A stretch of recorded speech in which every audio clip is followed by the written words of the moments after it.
My friends, you have no idea what happened yesterday. The likely response from Iran came out, and it won't surprise you at all because there's really nothing new. Because with this answer on the table, it's now clearer than ever once and for all that this situation, my friends, has no solution. And actually, we know here that it never did. And Iran's request to reopen the Strait of Hormuz comes with the same old list of demands, the list that the United States will never accept. At least we know that's never going to happen. And there's one more thing. The pact that was signed the day before yesterday between three Muslim giants is already changing the atmosphere in the region, and I'm going to tell you the real reason why that pact was created. The reason that almost no one is saying out loud, and that has everything to do with Israel. No matter how much you refuse to accept it, folks, pay attention. One thing I'll tell you right now. For me, it's not because of Iran. That's not why they made this pact, okay? That's not the real reason. It was something much more recent, and I'll explain it to you in just a bit. And at the end of this live, I'll show you why Turkey is the most dangerous name in this whole story. And there's also a question that will remain unanswered until the end of the live. Who are these countries really arming themselves against right now? And before we start, do me that usual favor real quick, guys. Leave a like. Check your subscription because YouTube has been unsubscribing people from the channel. And of course, turn on the notification bell because when everything changes here, you'll want to be the first to know. Live from Israel, right where everything is happening, local time 9:40 p.m.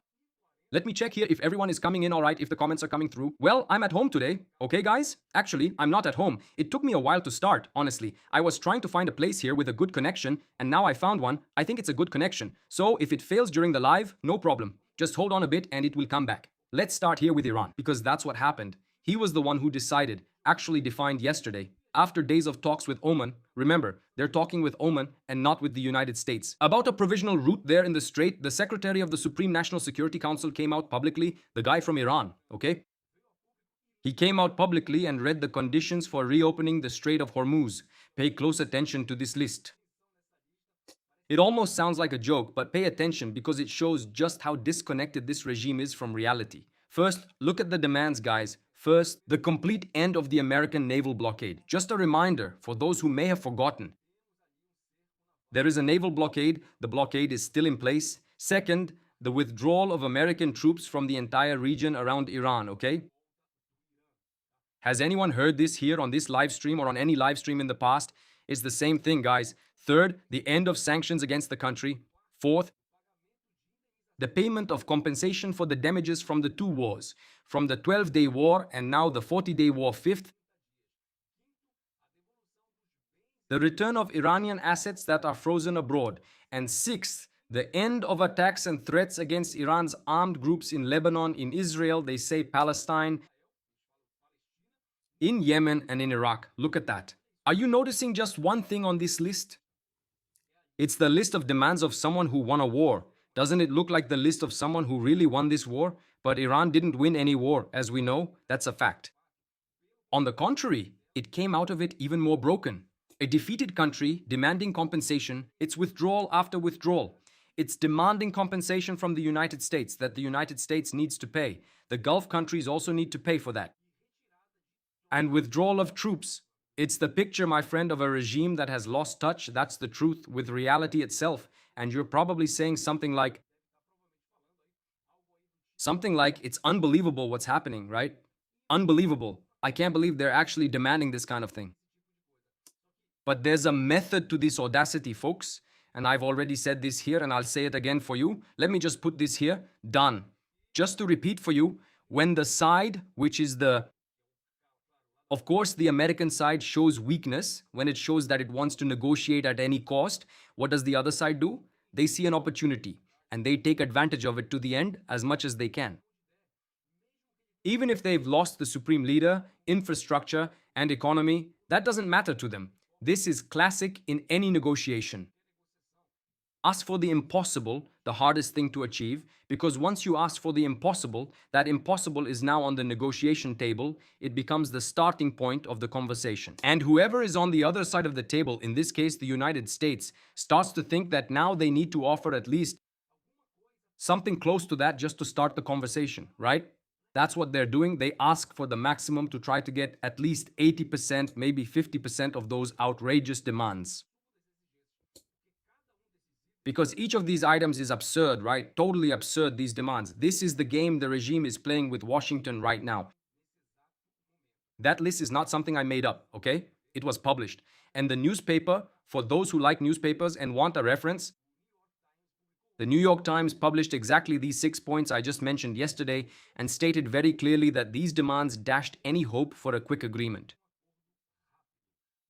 In other words, it's not that all hope is lost, but a quick agreement is out of the question. And now I want to ask you something very simple. Do you think the United States will withdraw its troops and pay compensation to those they just fought against? Do you think that's logical? And on top of that, promise never to touch Hezbollah, Hamas, and the Houthis again? Guys, that doesn't make any sense at all. That's not going to happen, not even in a dream. And on the American side, the answer also came very quickly from the vice president, who still lives in, you could say, a fantasy world. He said that the Iranians said they will let oil flow through Hormuz just like before. According to him, right? But he made it clear that the United States doesn't trust the Iranians at all, that they don't pay attention to what Iran says and only measure what Iran does. And that's not just baseless distrust, folks. This regime has over 40 years of broken agreements, lies, and terror financed throughout the entire region. They're actually the head of the octopus, right? Their arms are everywhere. It's not an arm wrestling match between two equals. On one side, there's a cornered terrorist regime, and on the other, the power that cornered this regime. They're cornered, Mortadelo.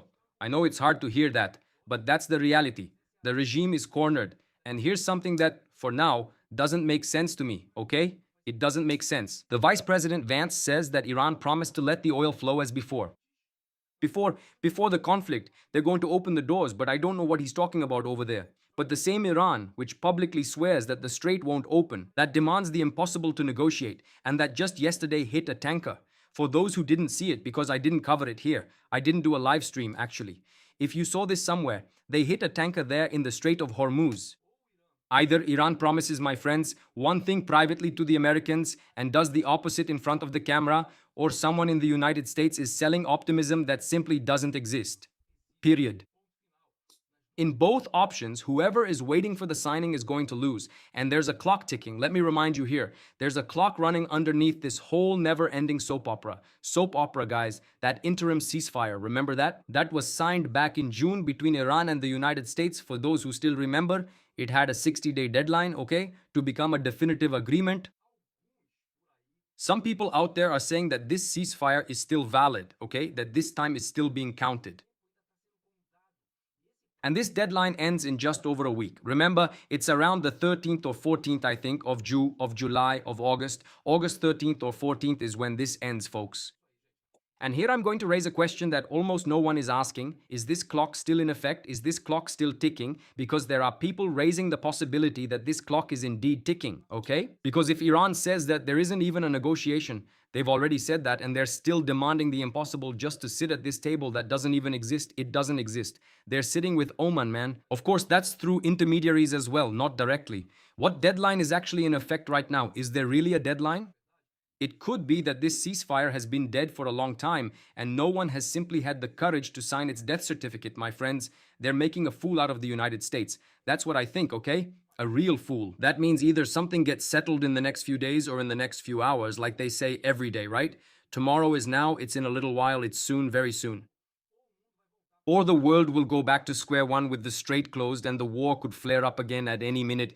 And mark my words, at any minute, folks. That's why there are so many rumors this week, right? So many statements like, we're going to sign tomorrow, today, or tomorrow, at the latest by tomorrow. How many times have we heard that all week long? In other words, it's not optimism, it's the clock ticking in everyone's head because maybe the 60 days really are running as they should. The 60-day deadline is running normally, according to many sources I've been following. And the Secretary of the Security Council himself made a point of closing the door. He gave the following statement from Iran, okay? As long as the United States doesn't change its behavior, the Strait of Hormuz will not be reopened. The Council will never back down from its position, not in war or in negotiations, end quote. Is anyone on the other side listening to this? He said they will never back down. Is there still anyone to talk to? There isn't, folks. But this isn't the statement of someone who's strong, okay? Don't be fooled. It's the stubbornness of a regime that would rather sink its own people into misery than admit it lost. They're sinking the country, folks. They're sinking it. That's a fact. While the leader of Iran beats his chest for Iran, saying they'll never back down, it's the Iranian people, the regular folks, the guy at the market, the ordinary ones, who pay the price. With insane inflation above 180 while going hungry and seeing their children also go to war. Don't forget that the soldiers are the sons of those people who are starving in Iran, and the soldiers aren't getting paid. And look at the irony that almost no one is making the connection that needs to be made. That same secretary who read the list of Iranian demands and said that Iran would never back down, today he was replaced, okay? So it could be, again, that this list is no longer valid because he was replaced.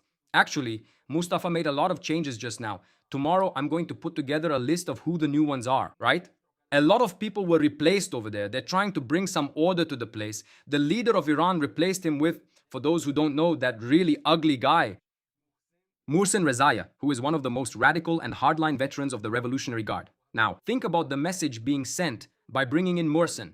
Think about that message, because at a time when the world was expecting some flexibility to reach some kind of agreement, right? For those who still dream about this idea that someone is negotiating with us, they're saying every day that there are no negotiations, guys. Iran removed the negotiator and now, my friend, put a radical in that same seat. Whoever makes a change like that, right at this moment, is not going to any negotiating table to sign peace. Because Mohsen Rezaiah is the guy who directly attacks the United States with statements that get harsher and more outlandish each time, right?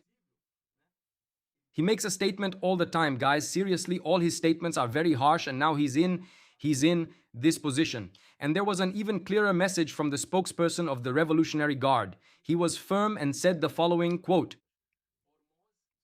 Hormuz will only be reopened when the United States accepts all of Iran's conditions. The strait is not just an economic route. It's part of our geographic and strategic power, end quote. Now pay attention to that sentence, guys. Power, right? Part of our power. This is a confession and a big one. For those who didn't pay attention, the regime is openly admitting to the world that it is holding hostage a route through which part of the world's oil passes. They're admitting it. Doesn't anyone else see this? A strait that actually belongs to all nations, to the whole world. Iran treats it as their own personal weapon. And no one in the civilized world accepts, or rather shouldn't accept, that a terrorist regime has the world economy by the throat, right? The Europeans don't say anything, they don't speak out, nobody says absolutely anything. Nothing, guys, they should say something. And it's this kind of talk that isolates Iran, not strengthens it, okay? Iran is getting more and more isolated too. That's why when the US Treasury Secretary says that the deal could happen at any moment, when I hear this, guys, I still treat it as a rumor and behind the scenes noise. Noise. Because we know the other side is saying something completely different and the opposite of what he's saying. And today, Iran's own foreign minister came out to deny the optimism of the United States, right? This optimism they're selling. He went public and said the following. We are not conducting any negotiations with the United States at this exact moment. Messages are exchanged through intermediaries, and that is not negotiation. And even if an understanding is reached, that does not mean the reopening of the Strait of Hormuz, end quote. But of course, right? There's nothing to do about these statements. There's not even anyone to negotiate with, folks. No one to negotiate with. While Washington says the deal will be made tomorrow, Tehran says they're not even negotiating with anyone. There's no negotiation going on. And this brings us back to what I explained to you at the beginning of this live stream. The Ayatollahs, my friends, saw the weakness of the Americans. I know I'm like you too. I support the West, I support Israel, I support the United States.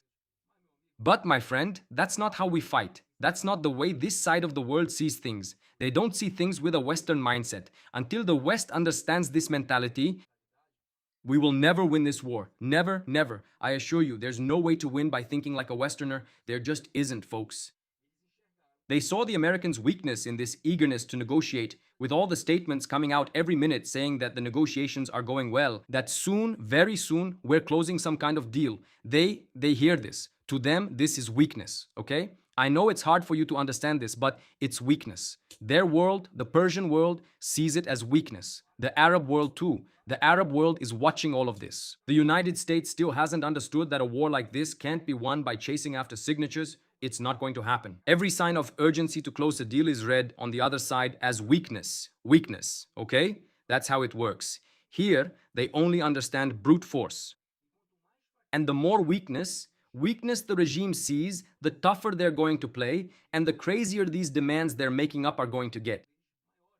It's not two sides close to closing a deal, it's two sides that don't even agree if there's a conversation happening. What I see on the table is not an agreement anywhere near that, folks.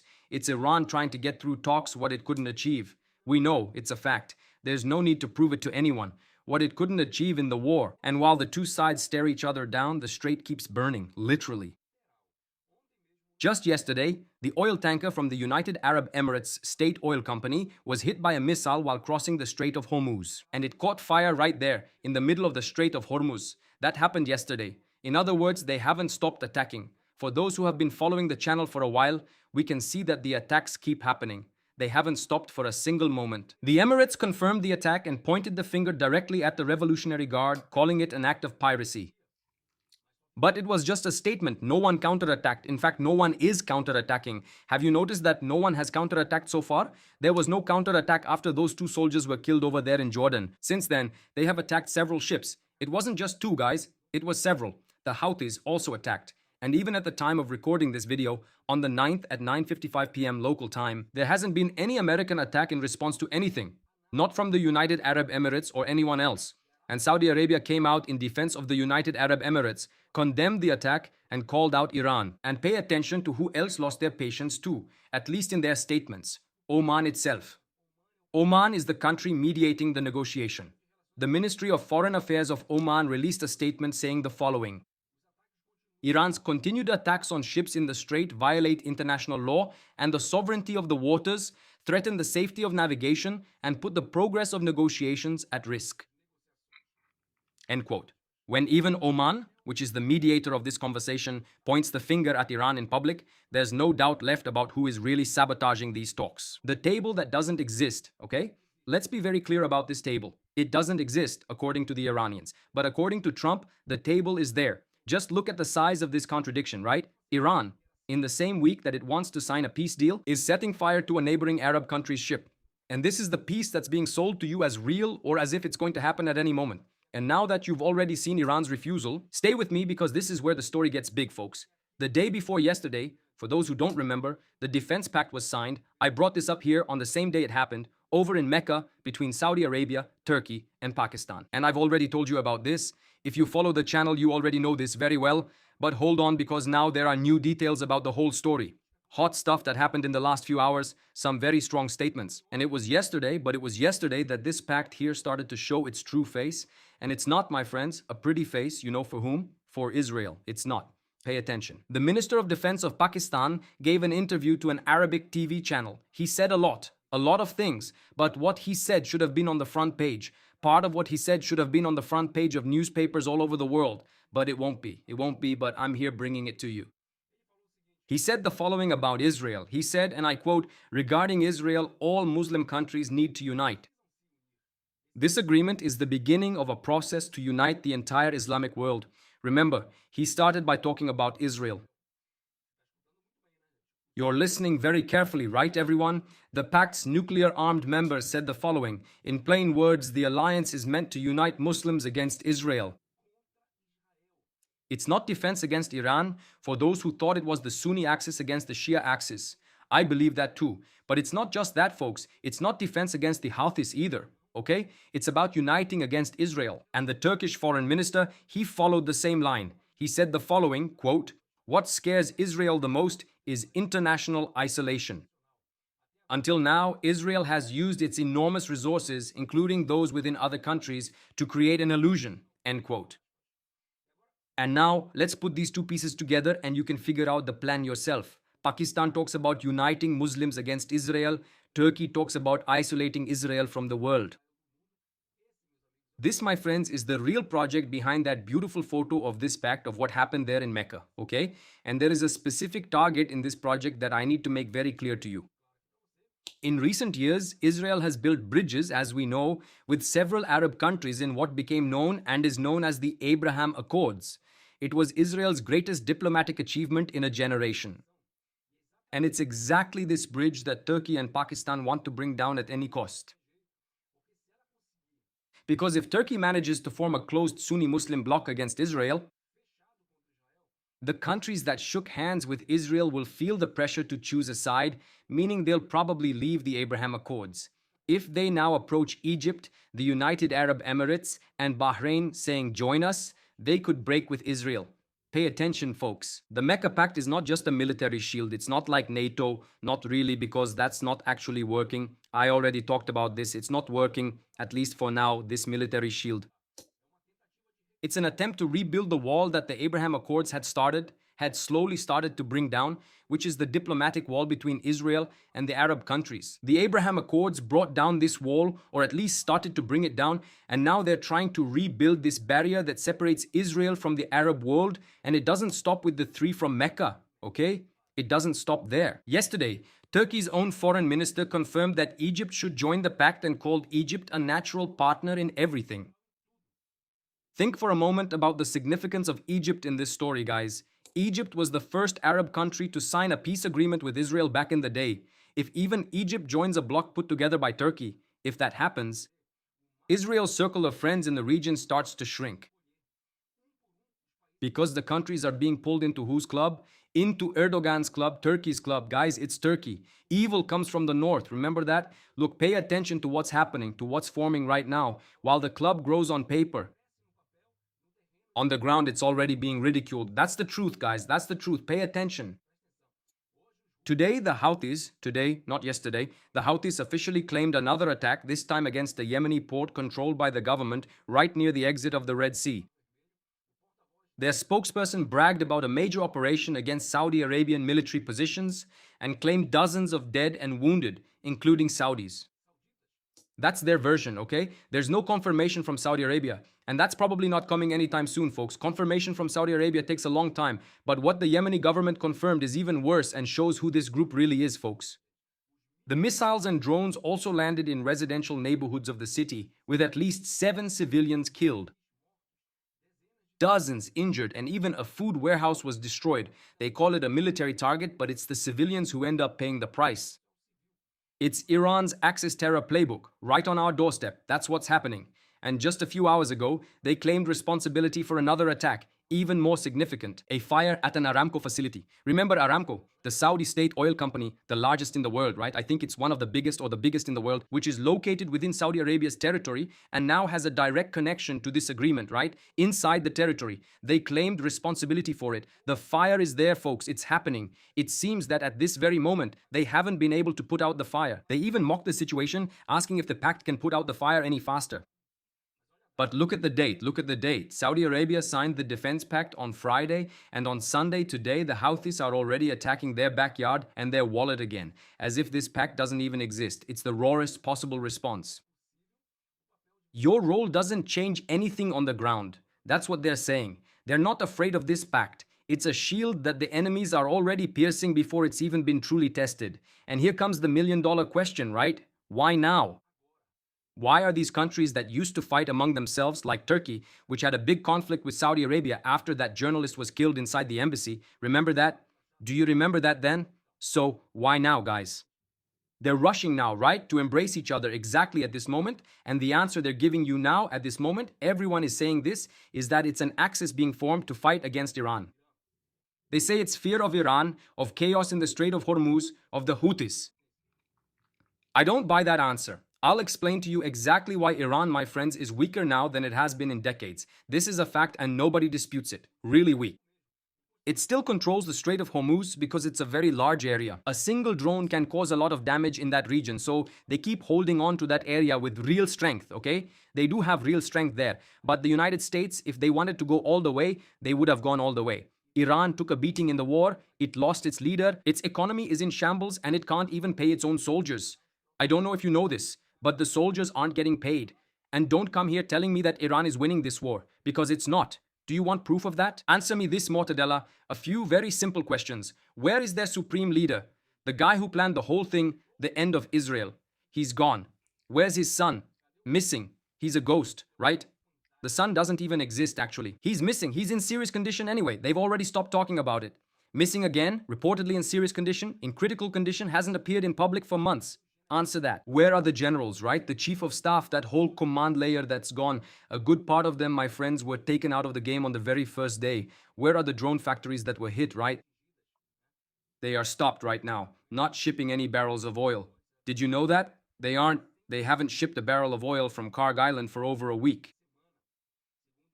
According to satellite images, there are companies that monitor this activity on that island. For over a week, they haven't even loaded a single ship, guys. Nothing. And now, look at our side here. Israel and the United States. The Prime Minister, my friend, is still standing. Netanyahu. All the commanders are still standing. And the country is functioning normally here. There's no problem in the country. So yes, they are losing. And if they haven't lost completely yet, it's for one reason only. The West still needs to have the decency and courage to go all the way. That's all that's missing. And there's data that shows just how much pressure they're under. According to an American newspaper, since the end of July, Iran hasn't been able to ship oil from Karg Island. In other words, that's where they export almost everything they sell. No oil tanker has loaded there for more than a week. It's at a standstill now. The American naval blockade has simply dried up the regime's biggest source of money. No one forms an emergency alliance with three armies. Let's go back to the alliance. No one does that because of an enemy that's in such a critical state, right? It's already being brought back to life. That's the truth. No one is going to form an alliance because they're afraid of a regime that can barely breathe anymore. So maybe what brought these countries together is something else. Do you know what it is? And here I'm going to touch on a subject, folks, that explains everything. Months ago, for those who remember, Israel did something that no other country had done before. It struck the leadership of Hamas. Remember that? Inside Qatar, right in the heart, in the very heart of the Gulf, there in Qatar, in the middle of Doha, in an area that had embassies and mansions. Israel reached the enemy where no one thought it was possible to reach. And now I invite you to think about the effect this could have had on all these guys, on Erdogan, on the Saudi prince, on all of them. Imagine yourself in the place of a king, right? Or a Gulf prince after that day, after what happened there in Qatar. The thought that might have crossed their minds wasn't about Hamas. It was something like this.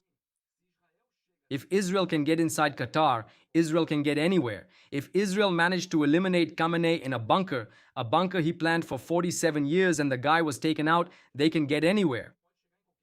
And that's where I raise the possibility that ties this whole live stream together. What if what brought these three countries together wasn't fear of Iran, but the perception of Israel's strength? And think about it, guys. It makes a lot more sense this way. Iran is falling. That's a fact. It doesn't scare anyone in the state it's in. That's the truth, guys. No one is afraid of Iran anymore in that region. They're not. Israel has just shown strength that can reach the heart of the Gulf or anywhere in the world. It's not an alliance to contain someone who's already on their knees, like Iran. Maybe it's an alliance to try to contain someone who's standing strong. Pay attention to this irony, because it's huge too. The Arab world spent decades saying that the problem in the region was Iran. And now, at the moment when Iran finally falls and is weakened, right? It hasn't completely fallen, but it's very weak. What brings these countries together is something else.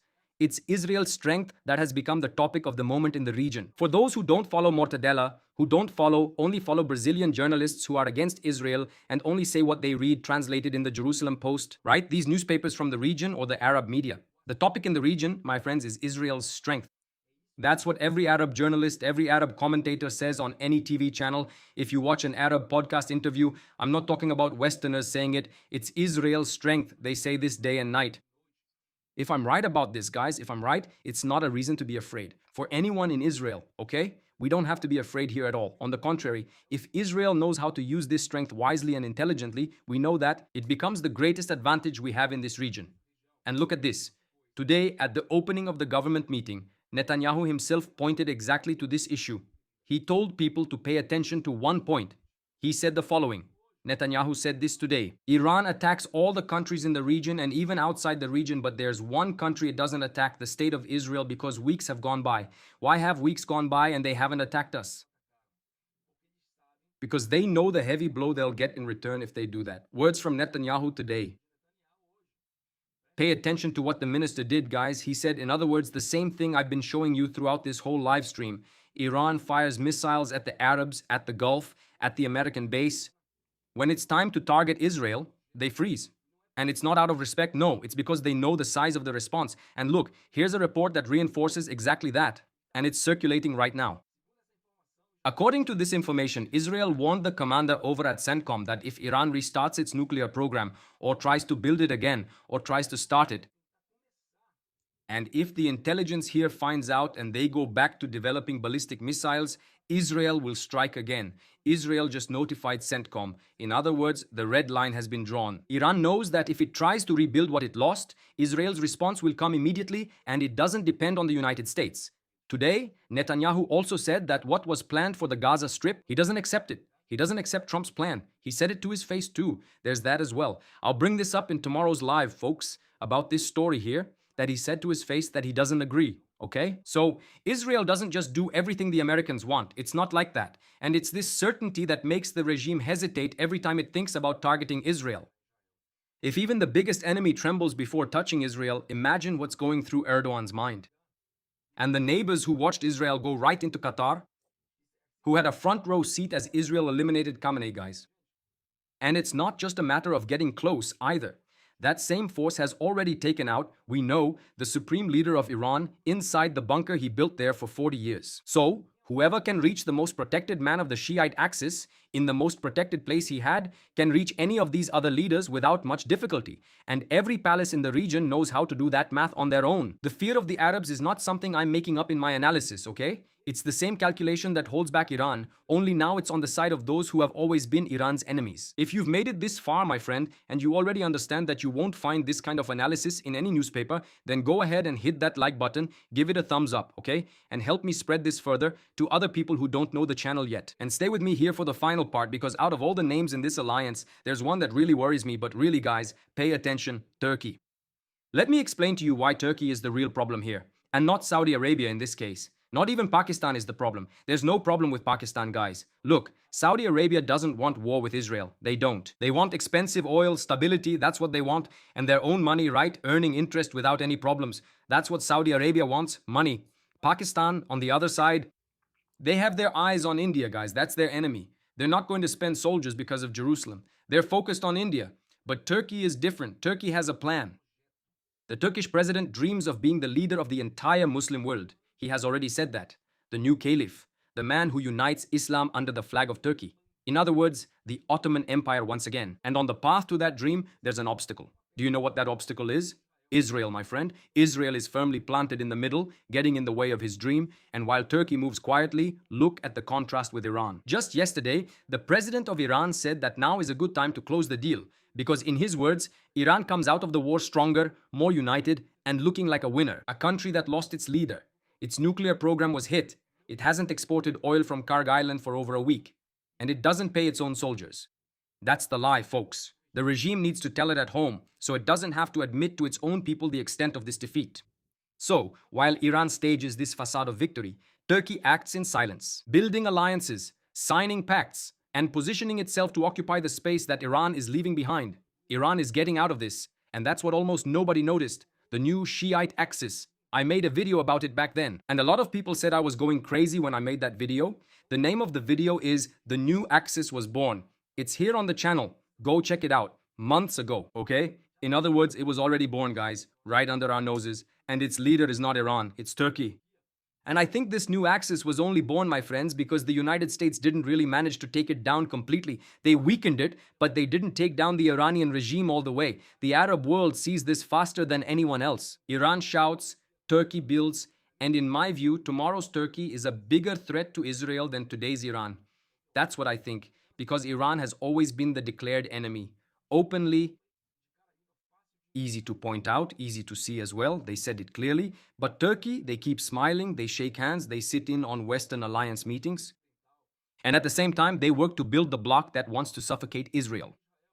An enemy who smiles is always more dangerous than an enemy who shouts. Remember that story about the dog that barks but doesn't bite? That's exactly it. The dog that barks is Iran, and the quiet one is the most dangerous. And before we finish here, a little word from us in Hebrew, folks. In Hebrew, pay attention to this word. Again, the word in Hebrew will be in the description of this video. I won't put it here. It'll be in the video description. It's there. Read the whole description. You'll see. You'll find this word. And the name of the word is Pahad.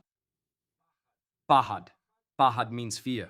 For decades, the whole world thought that the fear in the region had a Persian name. And what if today this fear has changed its address and is now starting to point to Jerusalem? That fear. Fear of Israel. Real fear of Israel. That's great. They have this fear of Israel. May it always stay that way. That question that was left hanging in the air, guys. At the beginning of this live stream, who are these countries really protecting themselves from? I'll give you my take here. Whoever is arming themselves in such a hurry, my friend, is keeping an eye on Israel's strength. See how they respect strength in the end?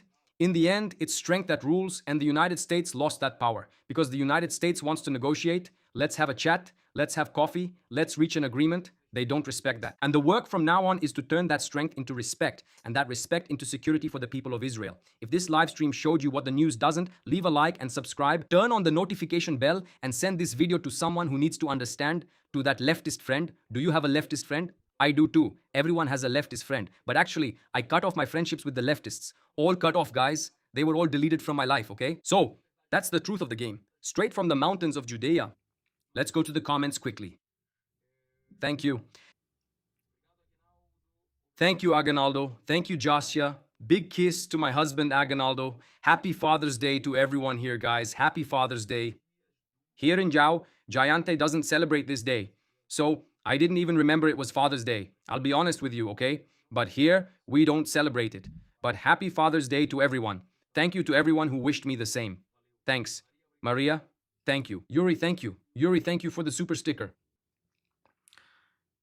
What you said about the agreement, I told your friend, I told your closed-minded friend, I don't know who it is, Luis Otavio, I don't know what you're talking about. Who is my closed-minded friend? The Turkish population will not allow the dictator to keep destroying their country. Sergio, they've allowed it so far, right? For now, he's still there.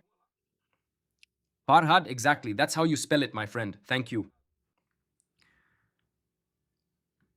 I actually heard that Netanyahu didn't accept Trump's deal. That's absolutely right, exactly. He said that today, tomorrow, I'll bring the details about this story because it's excellent, guys, it's excellent. Because there's that 15-point agreement from the Gaza Strip. Netanyahu made that very clear. We're not leaving the Gaza Strip until all of Hamas's weapons are handed over. From the lightest weapon, like a pistol, to the heaviest weapon, like a missile. We're not leaving the Gaza Strip, okay? He already wanted Israel to leave and let Hamas stay as it is. Then he says they'll hand over the weapons, but no. That's what he came to say, that it's not going to happen. That's what My friends, this is the live stream for now. If anything serious happens in the Middle East, I'll be back at any moment. If the United States decides to attack Iran again at any point, I'll come back and bring it to you in real time. Otherwise, I'll see you tomorrow. I'm not at home, guys, so it's really hard for me to start a live stream right now. It's because of the internet. Honestly, the internet speed. I even had to lower the quality of the stream. I was doing it in 4K, and now I'm doing it again in full HD. I hope the image is good for you all and not freezing. If I can, I'll be back tomorrow around noon, Israel time, and then in Brazil. In Brazil, Europe, and Israel, it's basically the same, almost the same time, just 1 hour earlier. In Brazil, it's 7 a.m., 2 live streams a day. Hugs to all my friends. Thank you to everyone who sends pics, to those who send super chat, super sticker. And there's also the Viva Israel caravan, guys. There's the Viva Israel caravan. I'll share it. I'll pin it here in the comments. If you're interested in joining Viva Israel, traveling in Israel, just go to the website Viva Israel, vivaisrael.br, Viva Israel, vivaisrael.com.br. All the information is there. If you're interested, sign up there on the channel, there on the subscribe button, enter your information, and you'll receive all the information about the Viva Israel caravan. It's not for now, it's for after this war, around the end of 2027, okay? Hugs to all my friends and see you on the next live stream.